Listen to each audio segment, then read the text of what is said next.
o empate no final, ele é difícil. Muitas vezes abala o emocional, deixa para baixo. Isso faz parte do jogo.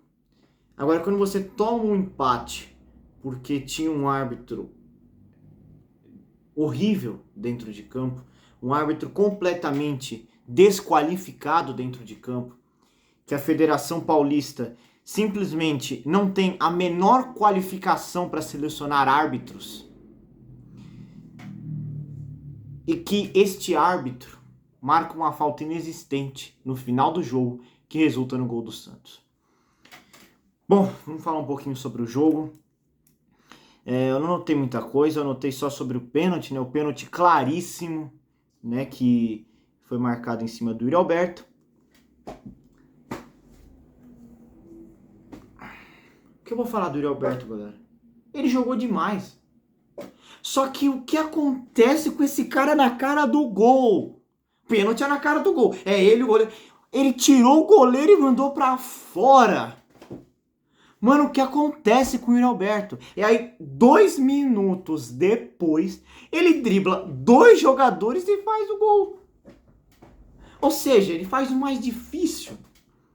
Ele consegue driblar 2 jogadores e não consegue bater um pênalti. E acertar pelo menos o gol que o goleiro defendesse. Ele mandou pra fora.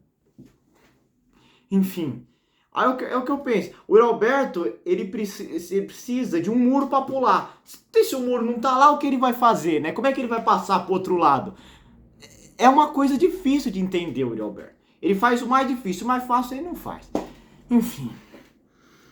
E o Corinthians jogou liso no primeiro tempo. Poderia ter feito 2, 3, fácil. O Corinthians jogou demais no primeiro tempo. E assim, jogando assim como eu pedi que jogasse, com vontade, determinação. Só que aí vem a estratégia do Dorival de recuar o time. Tá fora de casa, mas gente, o Corinthians poderia ter tentado uma coisa, tentou muito pouco no segundo tempo. Só tentou contra-ataques, mesmo assim teve oportunidades. Fez algumas mexidas, né? Eu anotei aqui. Aos 63 saiu André Carrilho, entrou Rodrigo Garro. Aos 77 saiu Matheus Pereira, entrou Charles. Aos 84 saiu Yuri Alberto, entrou Vitinho. E também saiu Raniel, entrou Gabriel Paulista. Falando aqui um pouco das substituições, né?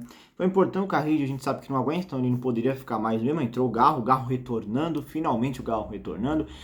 Ajudou um pouco o time, sim, até tinha uma responsabilidade, nada demais da partida do Garro. Quanto a saída do Matheus Pereira, entrada do Charles, insignificante, acho que só tirou, porque tinha que tirar o Matheus Pereira mesmo, trocou o meio-campista pro meio-campista. Botou o Vitinho, que construiu a jogada do gol do Santos, né? Porque foi basicamente erro dele ali que originou o contra-ataque. Foi só isso a atuação do Vitinho, né? O Gabriel Paulista não deu tempo de fazer absolutamente nada.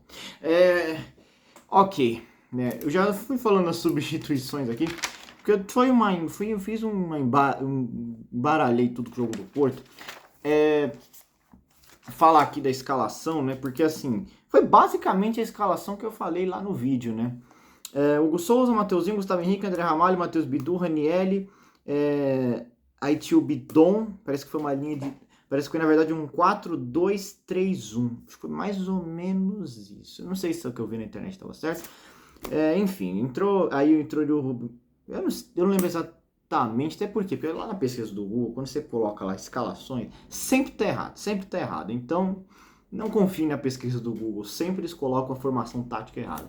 Enfim, aí no meio campo, Raniel, André, Carrilho, Breno Bridon e Matheus Pereira. Na frente, Yuri Alberto.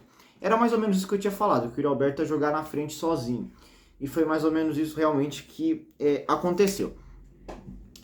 E assim, no segundo tempo, como eu estava falando, o Corinthians recua o time e o Santos tem mais oportunidades. Mas o Santos tem uma dificuldade assim descomunal de converter oportunidades em gol. E assim, o Santos apostava muito no contra-ataque.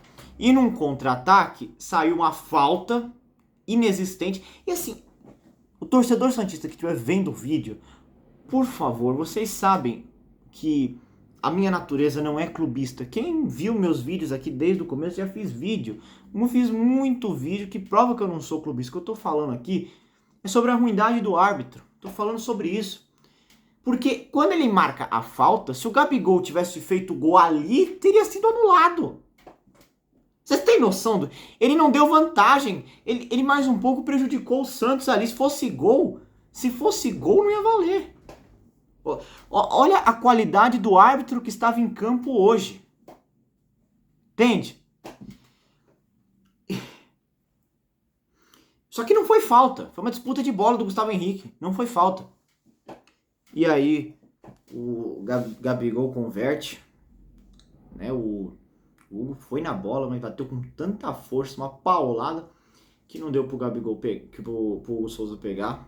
E o Gabigol se bate forte assim na primeira fase do Campeonato Paulista, né? Aí ele dá uma paulada na bola, assim, mas quando é uma decisão de Copa do Brasil, bater pênalti, aí a história muda, né? A história muda. Enfim, só quis dar uma provocada.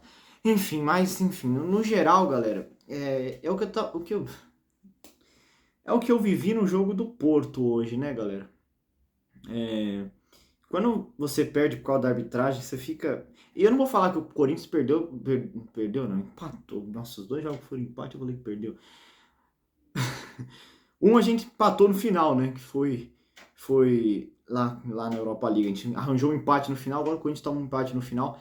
E o Porto, como eu falei, teve um pênalti que não foi marcado, né? Então, assim, eu vivi erros de arbitragem hoje, né? Quando você não consegue ganhar por causa de erro de arbitragem, parece que você sente que foi injustiçado. Mas assim, no final das contas, o Corinthians foi o que mais mereceu ganhar. Por quê? Porque fez uma atuação melhor que o Santos. E no final acabou sendo prejudicado, mas também ali também aquele contra-ataque ele não poderia deixar fazer de jeito nenhum. Enfim. Mas é isso, agora voltamos 5 pontos, né? 5 pontos. Nada bom. O resultado da vitória era o que interessava. Não conseguimos isso. Não conseguimos. E agora é seguir em frente, né?